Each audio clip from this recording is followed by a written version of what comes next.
혼성 커플 이해찬 의원과 이재정 의원을 소개합니다.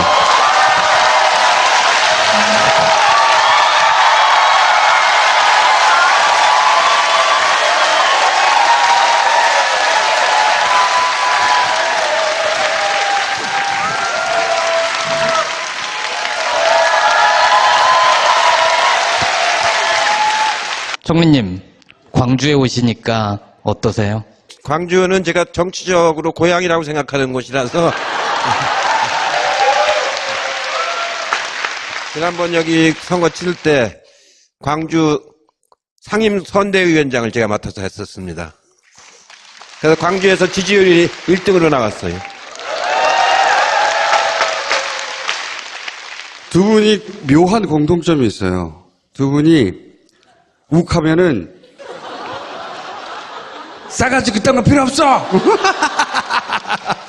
상대방이 KO 될 때까지 후드로 패는 공통점이 있으시죠. 예.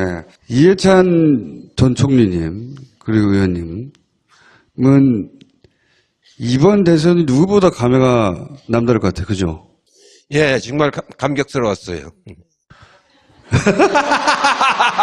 아, 네, 그러시구나. 아니, 생각해보면, 노무현 전 대통령하고 정치를 같이 시작하셨어요. 13대 때. 13대 때. 네.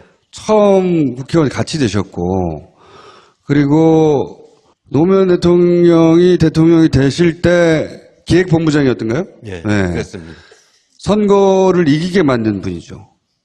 그리고 이제 세월이 흘러 2017년에 문재인 대통령이 만들 때 총지휘를 하신 분이고.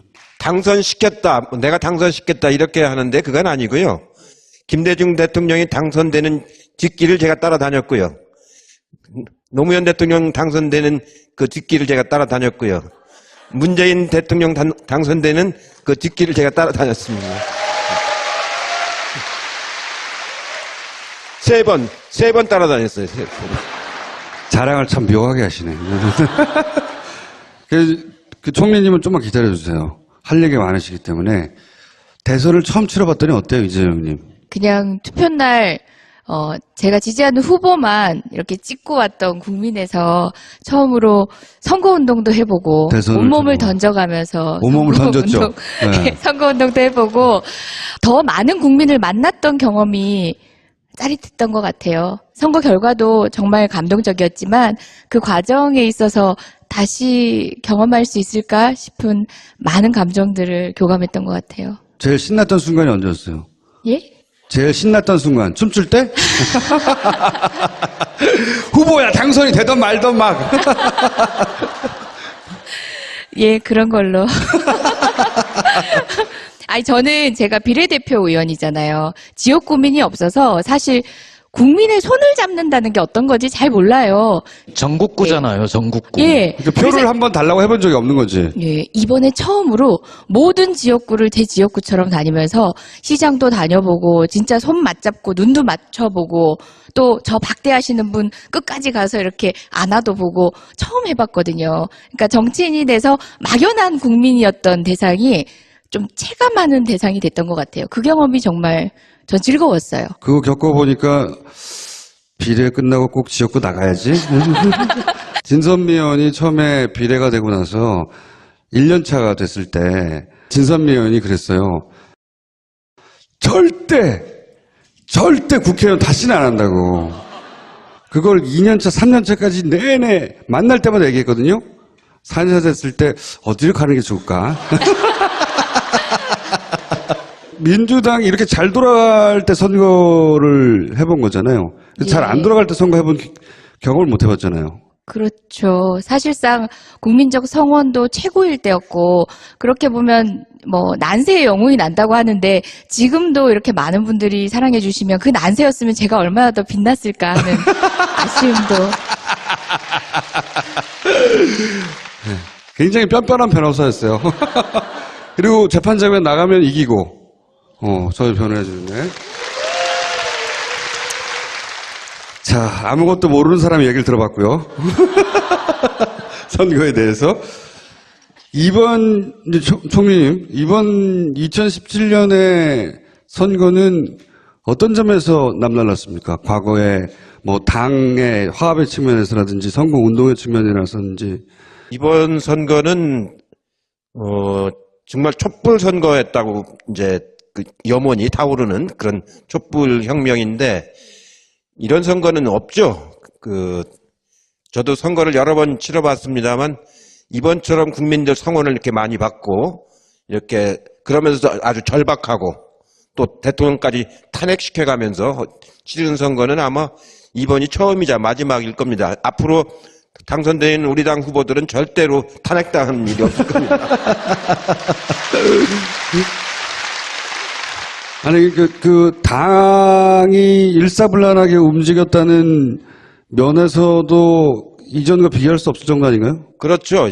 이번에는 아주 당이 경선도 아주 깨끗하게 잘 치르고 또 선거도 이렇게 일사불란하게 잘 치른 경우는 제가 경험한 바로는 이번이 처음입니다. 언제나 항상 당내가 시끄럽고 그랬었는데 12년 선거는 정말로 엉터리 같은 그런 당 운영을 하게 된 그런 선거여가지고 이길 수 있는 선거를 12년 전에 졌잖아요. 그렇기 때문에 이번에도 또 지면 안 된다라는 건 절박함들이 있어가지고 하고 싶은 말도 다 자제하고 불만이 있어도 서로 이렇게 다독거려가면서 아주 잘 치른 가장 모범적인 선거였다고 생각이 들죠.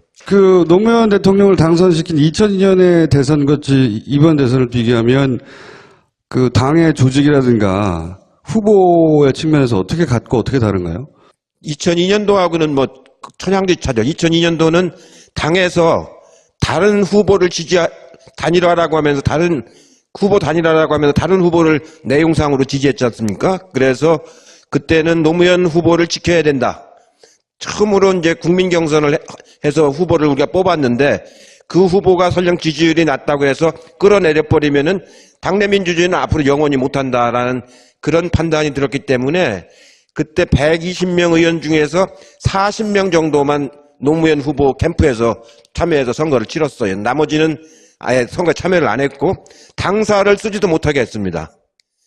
그리고 당에서 돈도 한 푼도 집행을 못하게 하고 그런 악조건 속에서 노무현 후보가 국민 경선도 치러내고 나서 정몽준 후보하고 후보 단일화도 하고 본선에서 이해창 후보를 이제 꺾은 선거고요. 그러니까 그때는 처음으로 인터넷이 많이 작동이 되고 젊은 사람들이 개혁당으로 많이 참여하고 노사모가 만들어지고 그런 자발적인 선거를 이제 치렀던 선거였고 굉장히 뭐랄까 역동적인 선거였다고 판단이 되고요. 이번 선거는 당이 중심에 대해서 아주 일사불란하게 치르고 돈도 이제 당에 나온 돈하고 펀드를 모아가지고 그 당시보다 2배 이상 선거 비용도 쓰고 이재정 의원님처럼 의원님들이 전부 자기 헌신적으로 이런 모습으로 이제 뛰었습니다. 그리고 후보는 굉장히 차분하게 아주 냉정하게 정책을 이렇게 이끌어가고 발표하고 하는 토론할 적에도 아까 정청래 의원이 눈을 껌벅껌벅 한다고 그랬잖아요. 근데 그 정도가 자기가 표현할 수 있는 최고치입니다. 이 보세요. 이제 그렇게 선거를 치렀기 때문에 두 선거는 전혀 2002년도하고 이번하고는 전혀 다른데 이번에 확실히 연 거는 1600만 촛불 시민 그 표가 바로 문재인 후보가 얻은 표죠. 그러면서도 격차가 많이 났잖아요. 588만 표인가 이렇게 났으니까 저는 말은 안 했지만 선거 한 중반 초반쯤에 이 선거는 끝났다. 근데 말을 할 수는 없으니까 파파이스에서 나와서도 뭐 가봐야 되겠다 뭐 불안을 치셨어요 그때 그러면? 그때 나와서 숫자를 암시를 하긴 하셨어요. 두 분이 40% 정도를 먹고 나머지 또 두 분이 15%를 먹고 나면은 15% 먹고 나면 나머지가 거기까지만 계산을 하시고 말씀을 안 하시길래 제가 그러면 45% 얻으시겠네요. 그래서 그렇게 얘기하면 걸리니까 45%랑 얘기하면 선거가 그러면 끝났다고 생각한 게 어떤 시점이셨어요? 대개 선거가 이제 22일 정도 하는데 출발할 때 어떻게 출발하느냐를 보면 대충 알거든요. 이 선거가 출발할 적에 문재인 후보가 이미 40을 넘었거든요. 그렇기 때문에 그 당시 안철수나 다른 후보들은 20% 정도밖에 안 되고, 그리고 홍준표는 그보다도 더 안 됐었죠. 그런데 그 선거 중반에 여론 조작이 한 번 있었습니다. 그 신문사 한 군데, 신문사 두 군데하고 방송사 한 군데에서 여론 조작이 있어가지고 마치 양강구도인 것처럼 한번 그렇죠. 해가지고 국민들을 아주 혼란스럽게 만드는 적이 있었는데, 예, 그때가 최고로 올랐을 때인데 이미 그때 15% 정도 차이가 났었을 때거든요. 정권 교체를 바라는 촛불의 염원이 너무 컸기 때문에 다른 후보들이 따라올 수가 없었죠. 여러 번의 선거 경험이 있으시니까 비교해 보시면서 아 이때는 승기를 잡았구나 하고 마음으로는 안심하시지만 겉으로는 저희들한테 계속 지금 위험하다, 조심해야 된다. 저희는 진짜 조심해야 되는구나. 초짜들을 막 혼내고 막. 들숨 날숨만 잘못 쉬어도 큰일 날 것 같고 나 때문에 안 될 것 같고 정말 그런 마음으로 그래서 배신감을 느끼시는 거예요? 한편으로는 그런 경험들의 소산으로 그렇게 조직을 이렇게 다잡아 나가셨던 게 아닌가 그런 생각이 예, 근데 듭니다. 막 좋으니까 막 율동들을 많이 하는데 예, 그런 분들이 있더라고요. 그래서 제가 율동의 크기를 반으로 줄여라. 율동의 크기를 반으로 너무 잔치집 분위기를 만들지 말아라. 그래서 제가 2바퀴 돌 거 1바퀴 이렇게 돌았습니다. 율동의 그 폭이 너무 크면 어떻게 되는 겁니까? 선거에 어떤 영향을 미치게 되죠? 그게 이제 위험하죠. 아, 이미 선거가 끝났다고 느껴지게 만들까봐. 뭐랄까 샴페인을 먼저 터뜨린 것처럼 그렇게 느낌을 주면은 그게 안 좋거든요. 유권자가 이완된다. 결집도가. 유권자들한테 겸손하게 안 보이지 않습니까? 그것도 있고. 잘못하면 무대에서 떨어지기도 하고. 오늘은 노무현 8주기 특집이니까 노무현 전 대통령과 정치를 같이 입문해서 대통령까지 가는 걸 봤던 당사자로서 대통령을 만들기도 했고, 초선 때 노무현 의원은 어땠어요? 다른 그 초선들과 달랐습니까? 예, 많이 다르죠. 저하고 이제 노동일을 같이 했는데요. 저는 평화민주당으로 그 정치를 시작했고, 노무현 대통령은 통일민주당으로 이제 시작을 했어요. 재야운동할 적엔 또 같이 하다가 출마할 때는 이제 부산에서 출마하고 저는 서울에서 출마했기 때문에 당이 달랐는데, 그래도 이렇게 둘이 나란히 앉았기 때문에 그 노동위에서는 노동위 삼총사라고 해서 같이 이렇게 활동을 하러 많이 다녔는데, 한번 현대중공업에 갔는데 거기가 파업이 오래돼 가지고 굉장히 경찰이 많이 있는데, 예, 우리가 이제 지도부를 설득해서 맞으면 파업을 이제 끝내기 위해서 이제 설득하러 이제 들어갔는데, 가서 저는 설득해서 이제 파업을 그만하고 조직을 살려야 된다. 조직이 이제 깨져버리면 이 투쟁은 오래가지 못한다. 그러니까 일부가 이제 붙잡혀 가고 한 1년 감옥살이하고 나와라. 그러면 그래 조직이 산다고 설득을 하고 있는데, 같이 설득하러 들어갔는데 노무현 대통령은 선동을 해요. 더 하라고. 둘이 안 맞는 거예요. 조직 깨지더라도 뭐 끝까지 싸워야 된다고. 그래서 같이 다녀보면은요, 이 격정이 있습니다. 이렇게. 그거를 나하고 얘기할 때는 가서 설득하자고 해놓고 가서는 그 사람들 보면은 그 말을 못 하는 거예요. 이제 그런 격정이 있고, 이제 맞으면 뭐랄까, 그러고 웅변가잖아요. 웅변할 때 보면 김대중 대통령만큼 잘해요, 웅변을. 이제 그게 이제 사람들이 막 감동을 받고 이제 그렇지 않습니까? 그러고 막 명패를 그때 집어 던졌잖아요. 저 같으면 못 던져요. 아니, 던진 건 아니고 그냥 세게 내려놓은 거라고 하시던데요. 아니, 내가 옆에 있었는데. 아니, 그때 그래서 의원 시절에 한번 할 수 있는 일이 없다 해서 의원직 사퇴도 한번 하셨잖아요. 사퇴낸 적도 있었죠. 근데 어느 정도 다르냐면요. 부산에서 저도 요번에 이제 알았는데, 부산에서 이제 거리에서 이제 막 이제 싸우다가 막 경찰이 막 쳐들어오잖아요. 6월 항쟁 때 그랬다는 거예요. 막 쳐들어오면은 노무현 대통령 바짝 엎어진다는 거예요. 아스팔트 바닥에. 문재인 변호사는 오면은 경찰 잡으면 순순히 잡혀간다는 거죠. 노변은 바짝 너 엎어져가지고 잡아가려면 잡아가라고 그러고 그 문변은 잡아가면 살살 따라간다는데 살살 따라간다. 가가지고 어서 오세요 해가지고 조서를 보면은 노 변호사는 한 장도 진술을 안 하고 백지래 백지. 진술 거부를 네, 행사하시고. 진술 거부를 하고. 근데 문변은 꼬박꼬박 답변해. 그 차이가 있다고 그러는 것처럼 두 분이 같은 사무실에서 공동 사무실을 했는데도 그렇게 차이가 있는 겁니다. 그 정치인 문재인의 진화 과정을 지켜서 보셨잖아요. 많이 진화했습니까? 뭐랄까 그 문재인 대통령의 특징이 뭐냐면은 정말 정치인은 아닙니다. 그리고 정당을 해본 적도 없었어요. 다만 노무현 대통령을 도와주기 위해서 청와대에서 근무를 한 거죠. 그러다가 이제 노무현 대통령이 저렇게 그 서거하시고 나니까 정치에서는 완전히 손을 떼려고 했었는데 본인도 말씀을 하시고 저도 같이 그 자리에서 들었는데 김대중 대통령이 돌아가시기 직전에 저희 몇 사람이 한번 점심을 모신 적이 있어요. 그때 김 대통령이 나는 이제 얼마 못 살 것 같다. 뒷일은 여러분들이 해줘야 된다. 그게 마지막 유언처럼 하신 말씀입니다. 저도 그날 듣고 문재인 대통령도 그날 같이 들으셨는데 그게 굉장히 큰 영향을 많이 미쳤고요. 그러고도 할까 말까 망설이기 있을 때 여러 사람들이 이제 해야 된다 권유를 했고 저도 이제 권유를 했는데 한참 권유를 했습니다. 여러 차례 막걸리를 엄청나게 많이 마셨습니다. 그렇게 했는데 나중에 최종적으로 결단을 하시고 나니까 일반 정치인들보다 훨씬 더 책임감이 커요. 많이 그러니까 굉장히 열심히 해. 뭐든지 이렇게 맡으면은 그렇게 해가지고 하기로 맘먹고 나니까 야, 저 사람이 저런 데가 있었나 할 정도로 그렇게 아주 막 열심히 하고 참 인내심이 좋아요. 참을심이. 저 같으면은 막 버럭했을 건데 그런 게 없습니다.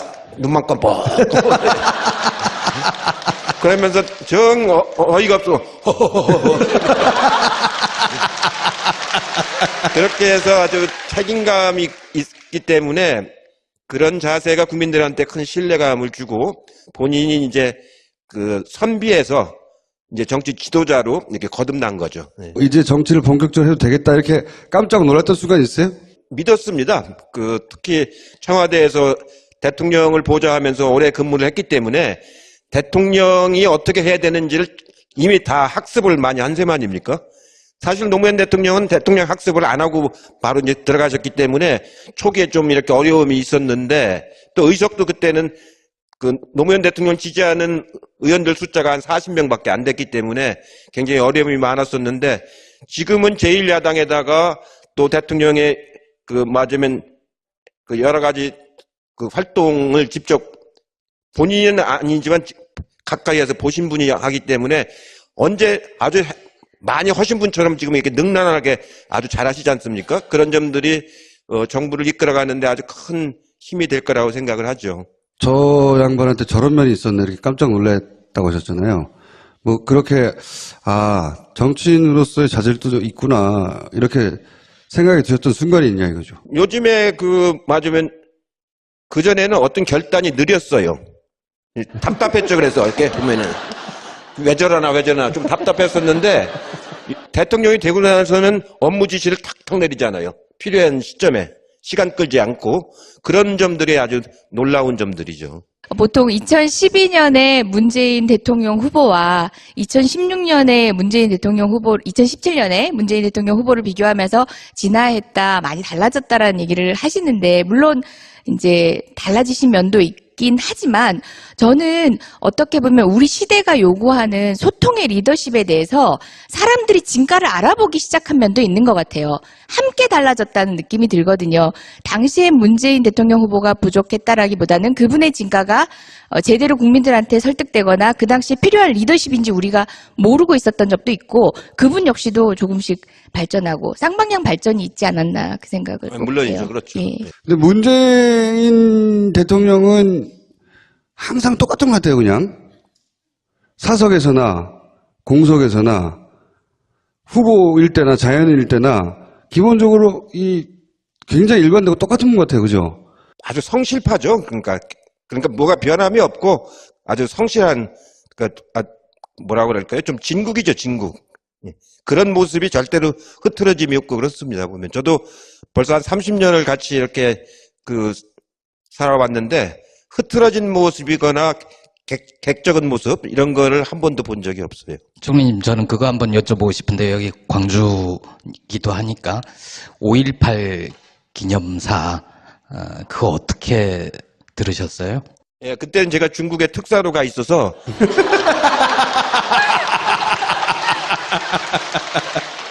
그 기념사를 다 듣질 못했습니다. 아니 그래도 나중에 읽어보셨을 거 아닙니까? 이번 특사 일이 원체 이제 중요한 일이라서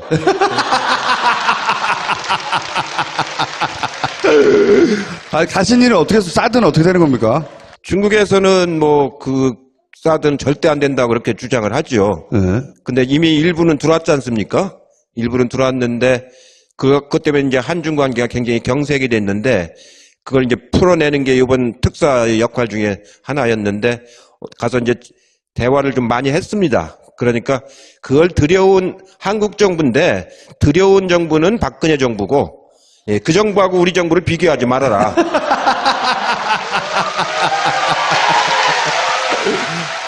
우리는 중국 정부하고 진정성을 가지고 대화를 할 것이고 그분들은 여러분들하고 그렇게 진정성 있는 대화를 안 했기 때문에 생긴 문제다. 그러니까 앞으로 이 문재인 대통령하고 시 주석이 이제 만나실 텐데 서로 간에 진정한 대화가 될 것이다. 했더니 시 주석께서도 한국 선거를 유심히 자기도 지켜보았고 문재인 후보의 공약이라든가 발언이라든가 이런 것도 자기 많이 살펴보니까 아주 앞으로 한중 관계를 함께 풀어갈 수 있는 좋은 분인 것 같다. 저한테 이제 그렇게 말씀을 하셨거든요. 그만큼 신뢰가 이렇게 생겼기 때문에 이제 그 문제를 차차차차 풀어나갈 겁니다. 갑자기 야밤에 벨이 울리는 거예요. 박주민 의원이 전화를 했더라고. 굉장히 다급하고 긴급하게 이재정 중국 특사 말이야. 예, 네가 가는 게 좋겠다. 그래서 제가 그랬더니 본인이 지금 지역 구민들하고 대화를 했는데 네가 중국에서 먹힐 얼굴인 것 같다고. 그래서 아니 그냥 지역 구민도 아니고 중국에 살다가 온 분이래요. 그래서 제가 그러든가 이랬더니 제가 이해찬 총리님한테 말씀을 잘해볼게요. 이랬는데 그 다음날 아침에 뉴스를 보니까 벌써 이렇게 가셨더라고요. 문재인 정부 초기 예상보다 잘한다는 얘기를 많이 하잖아요. 예상보다. 잘할 줄은 알았어요, 저는.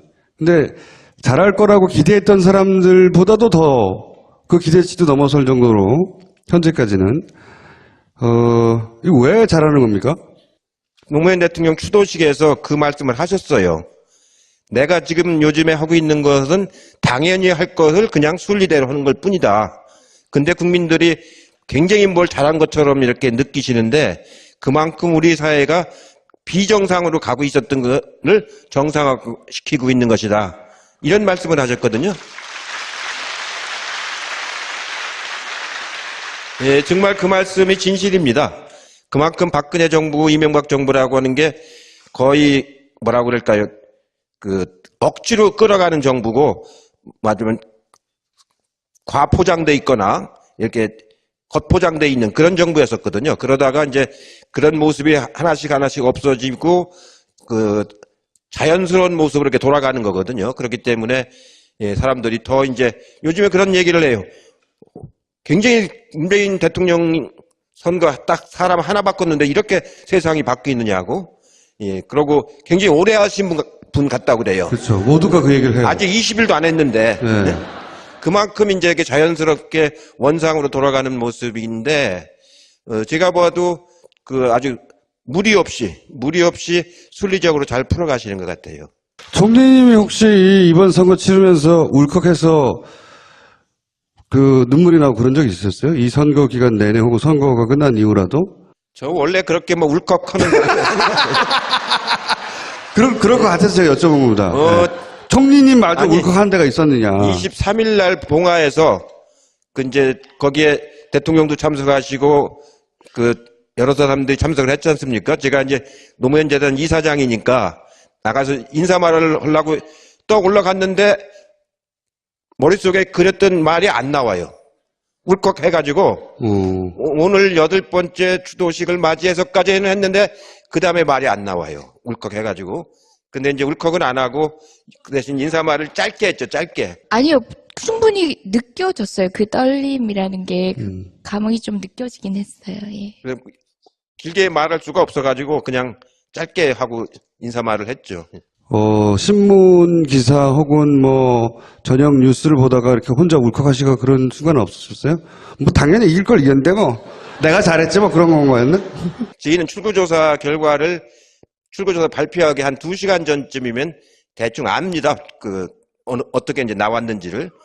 정보 소스가 있어서 되게 하는데 보통 한 15%에서 20% 정도 차이 날 거라고 이렇게 생각이 되니까 그런 별로 이렇게 초조하거나 이런 게 없어서 어떻게 보면 저 같은 경우는 선거를 원체 많이 하다 보니까 이런 선거는 이렇게 쉬운 선거는 없었죠. 대선이 끝난 다음에 계속 뉴스를 본다는 사람들이 많아요. 뉴스가 너무 재밌대 막. 그리고 뉴스를 보다 혼자 막 울고. 뉴스 별것도 아닌데. 돌려보고. 그러니까 별것도 아닌 뉴스인데 혼자 막 울고. 그리고 쪽팔리니까 안 들키려고 막 혼자. 그런 사람이 엄청 많아요. 많을 거예요. 이게 왜냐면 정권이 교체가 됐기 때문에 자기들의 어떤 염원 같은 게 실현이 된 거 아닙니까? 그래서 자기가 간절한 소망이 실현된 것 아니, 때문에. 총리님이 그런 적이 없냐고. 뭐 총리님 막 뉴스 보면서 막 혼자 울고 막. 저는 대학교 입학시험도 한 번도 안 떨어진 사람이에요. 국회의원 선거도 7번 한 번도 안 떨어진 사람이거든요. 그러니까 별로 감흥은 없습니다. 제가 어떤 의원들한테 농담으로 그래요. 아니, 국회의원 선거를 왜 떨어져?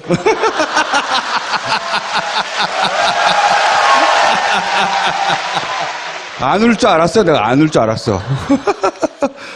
이재정 의원님은 없어요? 혼자 막. 맨날 울었어요. 네. 그때 정말 맨날 울었던 것 같아요. 그때 저랑 주진우가 하도 말을 안 듣고 하지 말라는 것만 하니까 계속.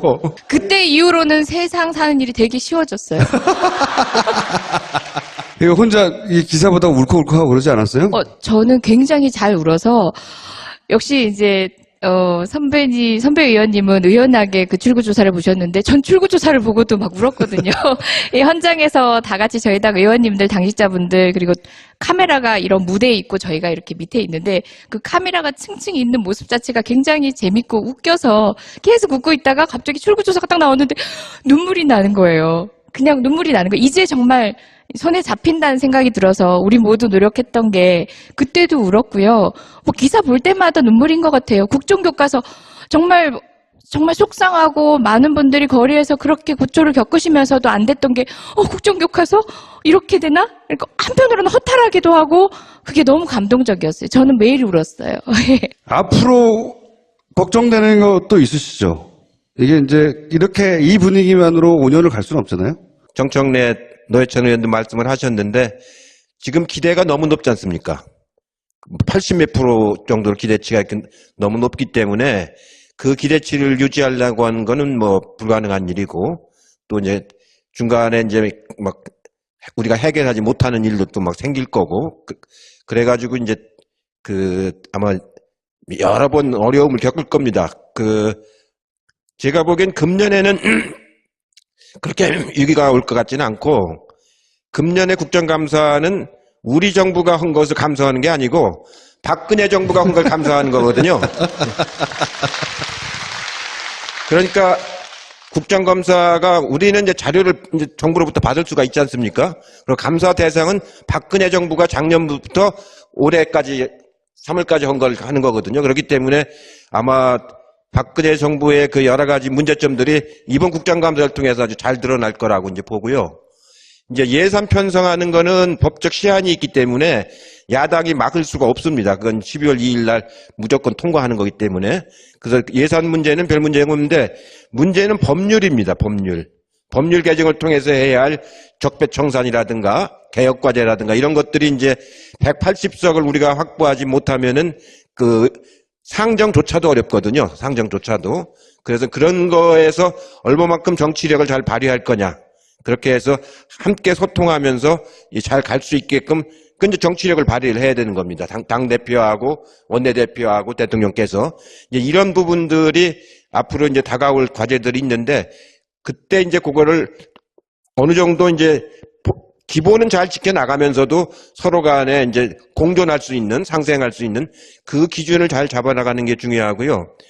이제 중요한 거는 각 상임위에서 장관들 청문회를 해야 되지 않습니까? 지금 국무총리 청문회 하듯이.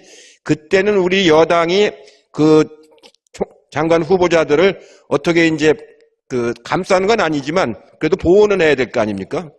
그런 역할을 어떻게 해줄 거냐. 이런 부분들이 앞으로 이제 제가 일요일 날 의원 워크숍에서 강의를 하기로 했는데 그런 여당을 의원으로서 역할 또 이제 박근혜 정부의 잘못된 점을 이번 국정감사에서 드러내는 일 이런 걸 통해 가지고 맞아 정치력을 잘 발휘하는 그런 시험 때 이제 오르게 될 겁니다. 총리님을 밖에서 볼 때하고 들어가서 가까이서 볼 때하고 차이점 뭐예요? 저는 이제 뭐 흔히 버럭이 잔 이런데 사실 굉장히 젠틀하시고 제가 이런 말씀 드려도 되는지 모르겠지만 제가 몇 번 뵀을 때는 늘 사모님과 함께 하시는 모습이 너무 아름다웠어요. 자상하고 그리고 그 어떤 분의 말보다 사모님의 말씀이 진리라는 걸 정말 알고 계시는 정말 완성된 남자? 실제로 가까이서 보니까 다장다감하더라. 네. 예. 사모님한테만 그런 거 아닐까요? 저희 초선 의원들에게도 사실상 버럭의 모습보다는 조금 다정한 선배님이신 것 같아요. 인자하고 다정한 언제 선배님. 벌어가십니까 그러면? 저는 공무원한테만 벌어가지 딴 사람들한테는 안 그래요. 예. 홍준표 후보 같은 사람한테는 그러니까 그 당시 이제 야당 의원인데 홍준표 의원이 저하고 상임위도 같이 해보고 그랬는데 참 뭐라고 할까 천박하고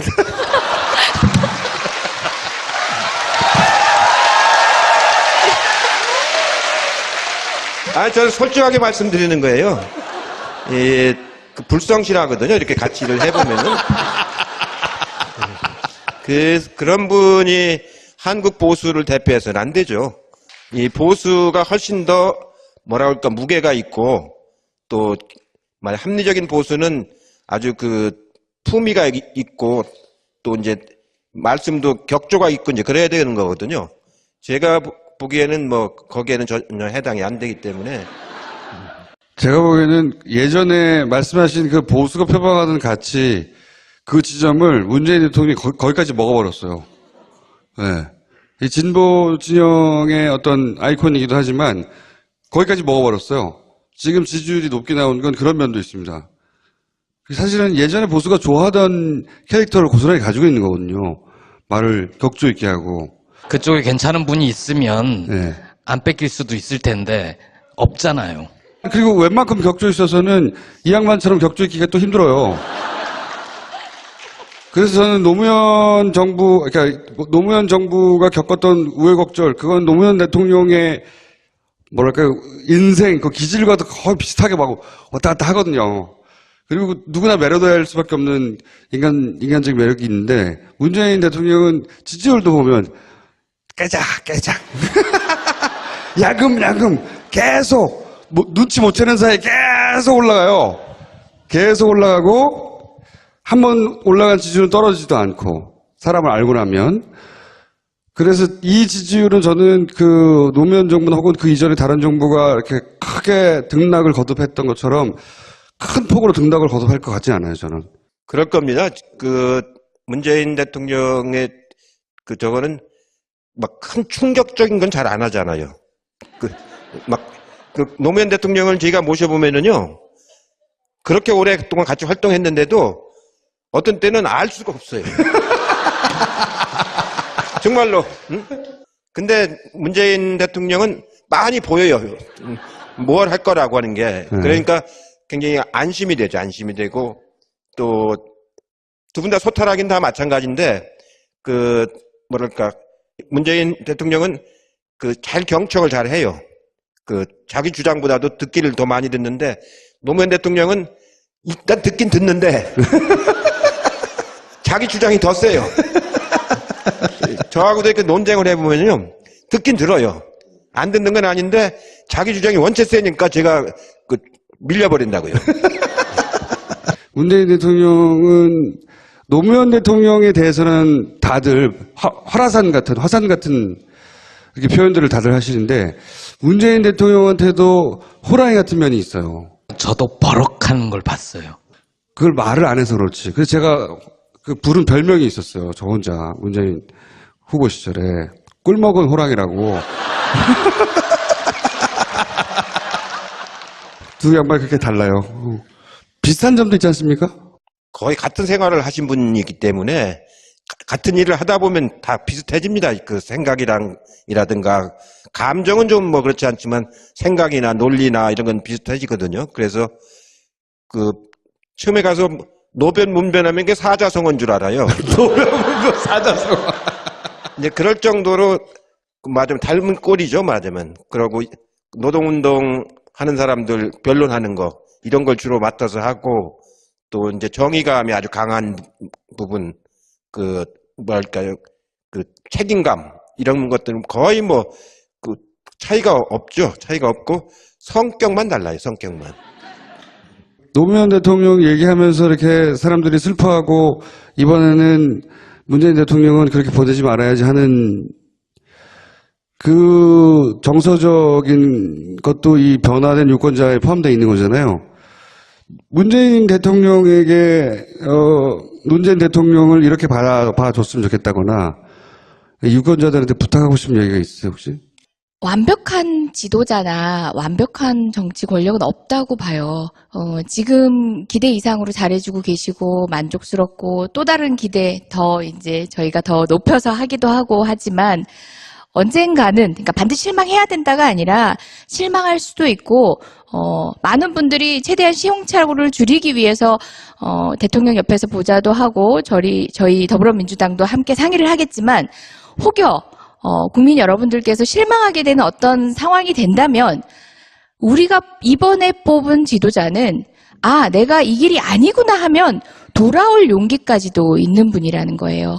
이때까지 저희가 최근에 만났던 지도자들은 그러니까 불통은 뭐 자기가 어떤 결정을 할 때 불통은 물론이고 그 길을 돌아오는 건 상상조차 할 수 없는 분들이잖아요.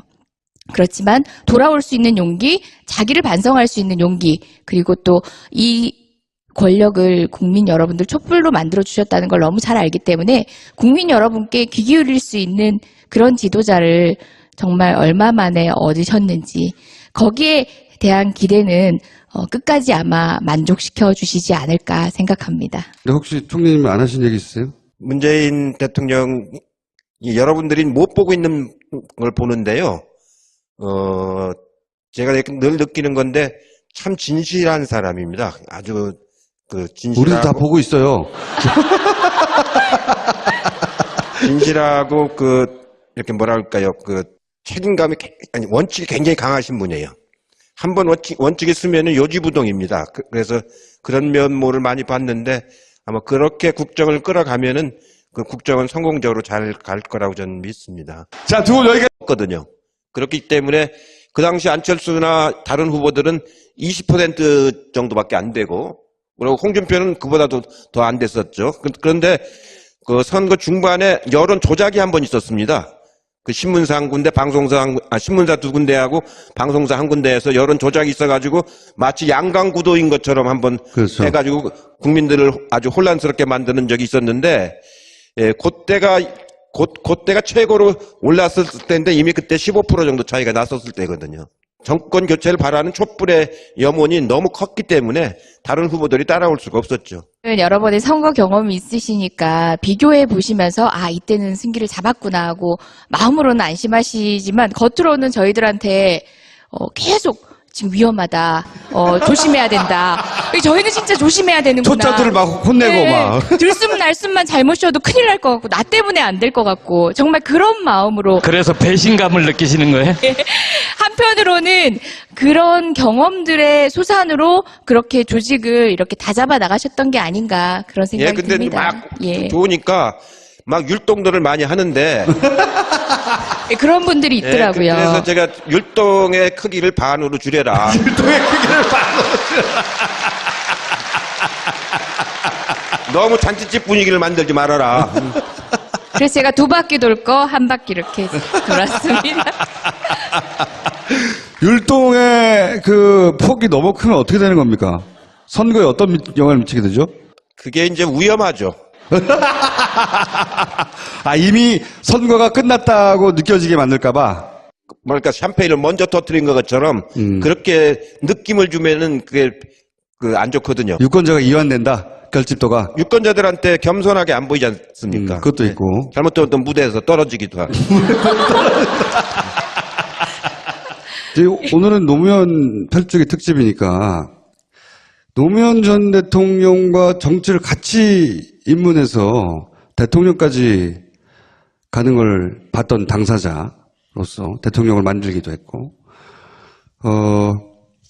초선 때 노무현 의원은 어땠어요? 다른 초선들과 달랐습니까? 예, 많이 다르죠. 저하고 이제 노동일을 같이 했는데요.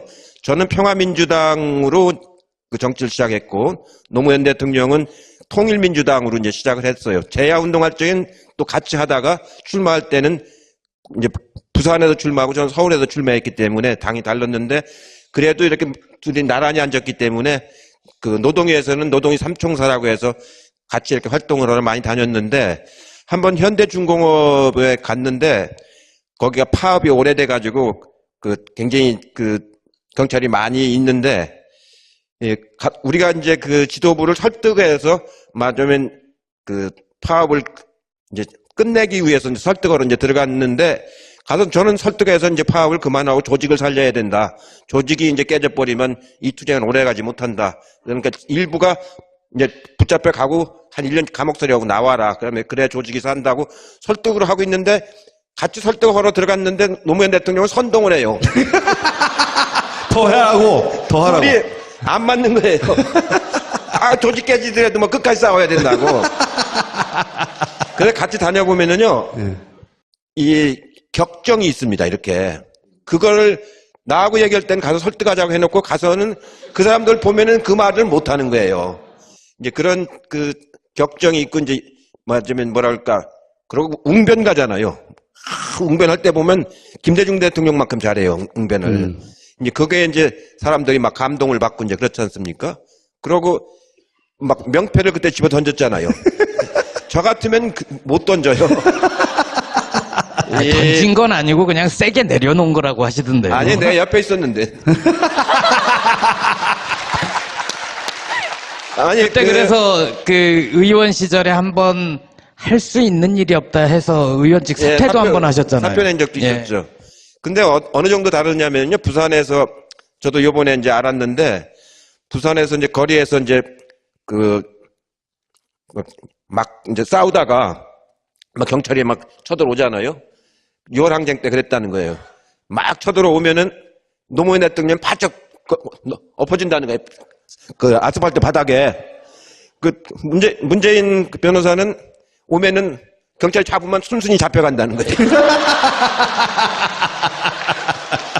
노변은 바짝 엎어져가지고 잡아가려면 잡아가라고 그러고, 문변은 잡아가면 살살 따라간다는 거예요. 살살 따라가다. 가가지고 어서 오세요 해가지고 조서를 보면은 노 변호사는 한 장도 진술을 안 하고 백지래, 백지. 진술 거부를 진술 행사하시고. 거부를 하고. 근데 문변은 꼬박꼬박 답변해. 그 차이가 있다고 그러는 것처럼 두 분이 같은 사무실에서 공동 사무실을 했는데도 그렇게 차이가 있는 겁니다. 정치인 문재인의 진화 과정을 지켜서 보셨잖아요. 많이 진화했습니까? 뭐랄까, 문재인 대통령의 특징이 뭐냐면은 정말 정치인은 아닙니다. 그리고 정당을 해본 적도 없었어요.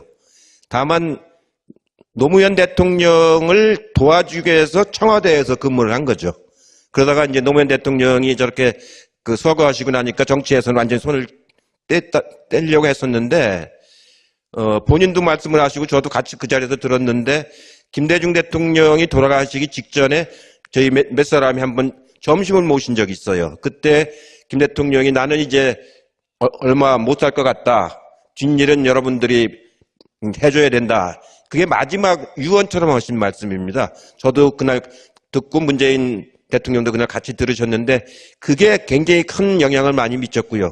그러고도 할까 말까 망설이기 있을 때 여러 사람들이 이제 해야 된다 권유를 했고 저도 이제 권유를 했는데 한참 권유를 했습니다. 여러 차례 막걸리를 엄청나게 많이. 이번 대선을 비교하면 그 당의 조직이라든가 후보의 측면에서 어떻게 같고 어떻게 다른가요?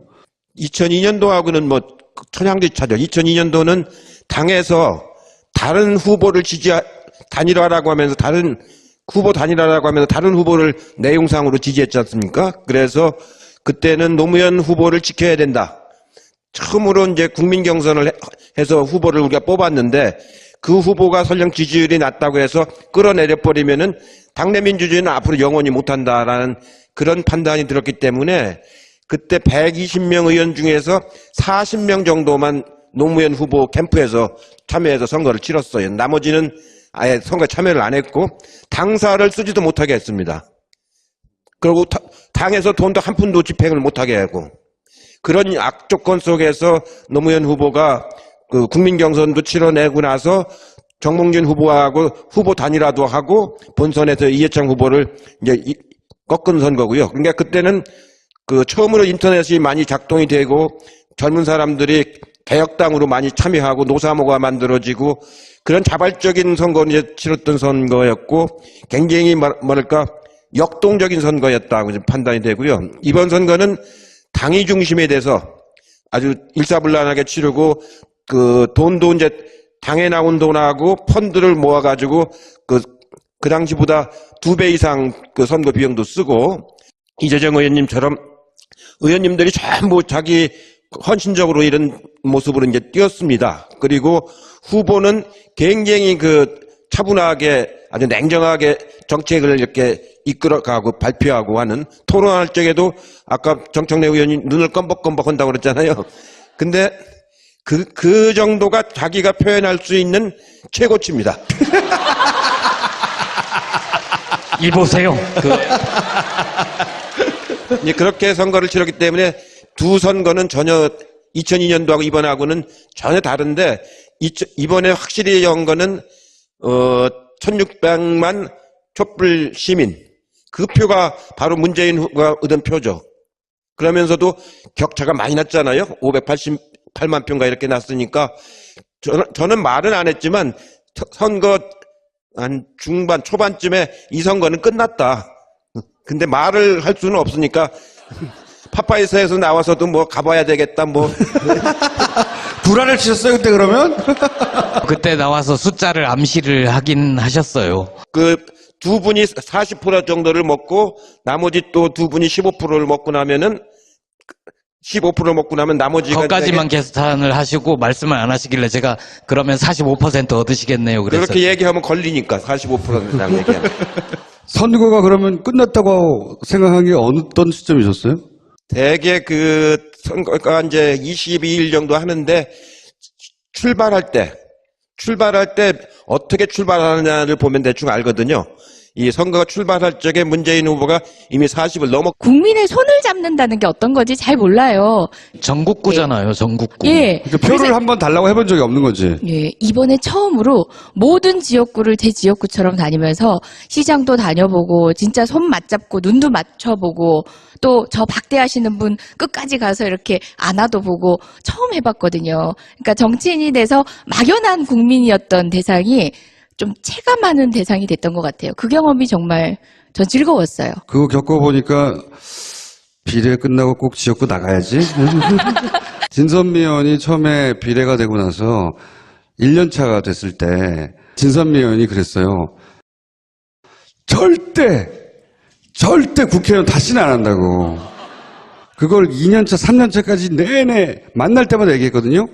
4년차 됐을 때 어디를 가는 게 좋을까? 민주당이 이렇게 잘 돌아갈 때 선거를 해본 거잖아요. 잘 안 돌아갈 때 선거 해본 경험을 못 해봤잖아요. 그렇죠. 사실상 국민적 성원도 최고일 때였고, 그렇게 보면 뭐 난세의 영웅이 난다고 하는데, 지금도 이렇게 많은 분들이 사랑해 주시면 그 난세였으면 제가 얼마나 더 빛났을까 하는 아쉬움도. 굉장히 뻔뻔한 변호사였어요.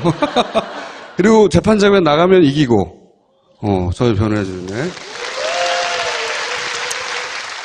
자, 아무것도 모르는 사람의 얘기를 들어봤고요.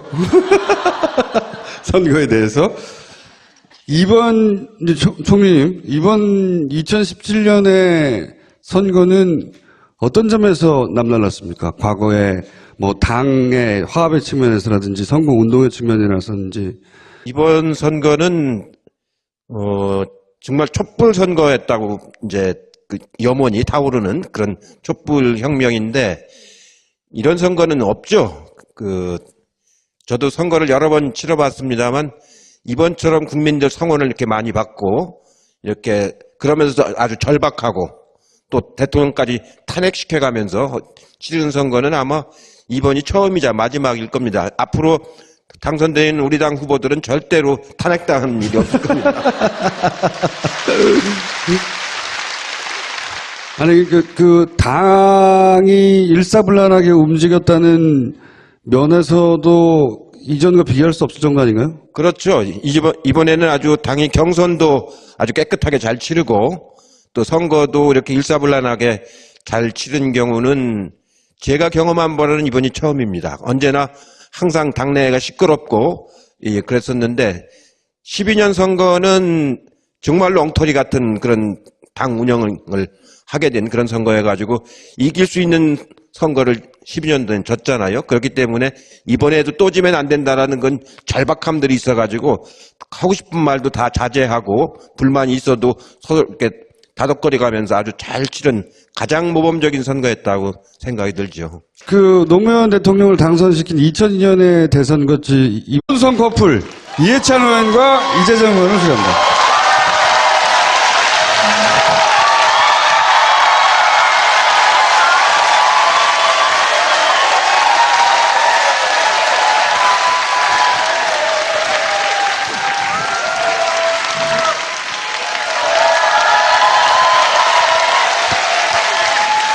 총리님, 광주에 오시니까 어떠세요?